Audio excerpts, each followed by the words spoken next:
Hello everyone, আজকে চলে এসেছি নতুন একটা রেসিপি নিয়ে। আজকে শেয়ার করব অন্ধ্রপ্রদেশের একটি বিখ্যাত রেসিপি তুর ডাল চাটনি, যেটা কিন্তু গরম ভাতের সাথে খেতে অসাধারণ লাগে। আর তুর ডাল মানে কিন্তু আমাদের মটর ডাল, তাহলে সেই মটর ডালের চাটনির রেসিপি আজকে শেয়ার করব। চলো স্টার্ট করি।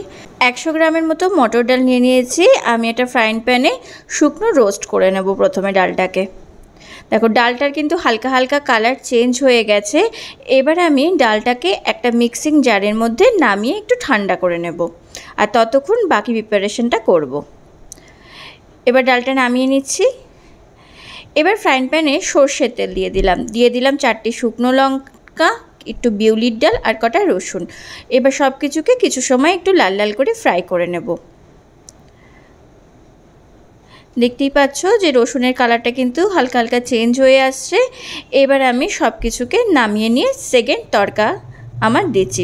তার জন্য নিয়ে নিলাম একটুখানি কারি পাতা, সর্ষে আর হিং।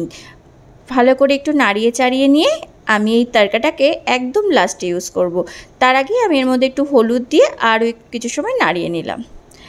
এবার আমি মিক্সিং জারে ডালের মধ্যে যে রসুন আর শুকনো লঙ্কার যেই তড়কাটা তৈরি করেছিলাম সেটা দিয়ে একবার ব্লেন্ড করে নিলাম প্রথমে।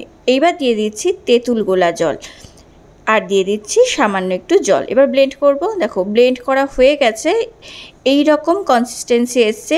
এবার আমি এর মধ্যে অ্যাড করব হলো স্বাদ অনুসারে লবণ আর সামান্য একটু জল দেব।